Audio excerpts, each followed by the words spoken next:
The genesis of Leonardo and the Last Supper was about 10 years ago, after the Da Vinci Code came out, because what happened was that I was asked to go around to book groups, to the St. John's Wood Women's Club in London, small groups like that, and give talks to the members on the real art of the Da Vinci Code and the real Leonardo da Vinci, and just talk to them about what is true in the book, what is not, what's debatable. Are the conspiracy theories true? Is his representation of Leonardo fair?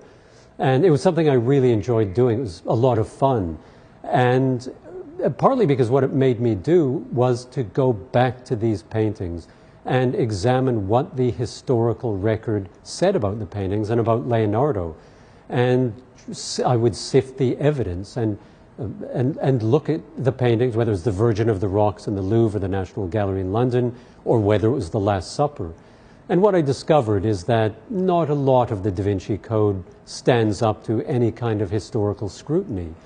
But the actual story of Leonardo and the Last Supper, how he came to paint it, what's going on in the painting, what was going on in Leonardo's life when he did the painting, and how he came to do it, etc. All of that seemed to me at least as interesting as the novel.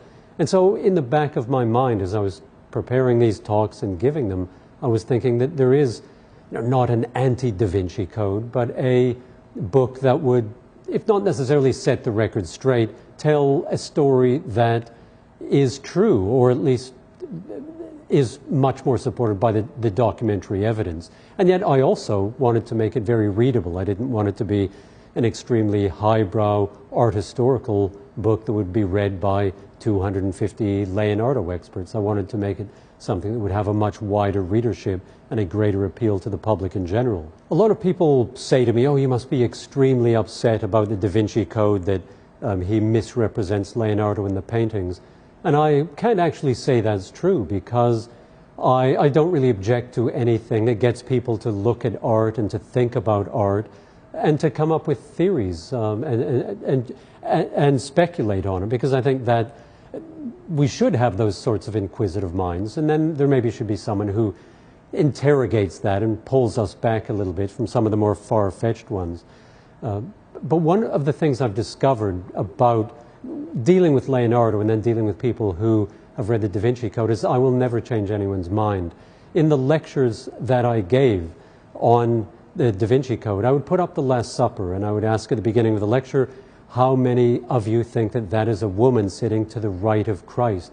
And virtually every hand would go up. And so I would then give my erudite art historical lecture, and I would describe how St. John was the youngest apostle. He was always portrayed as beardless. He was the one closest to Christ.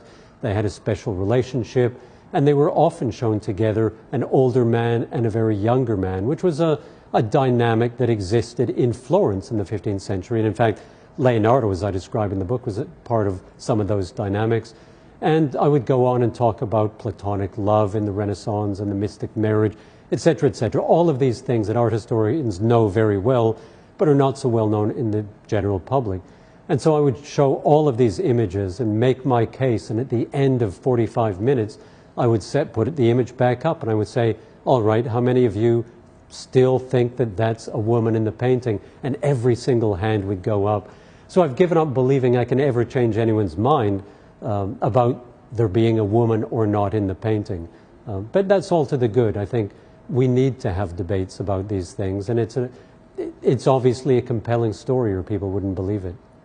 I'm Ross King, author of Leonardo and the Last Supper, which is one of the 5 finalists for the Charles Taylor Prize.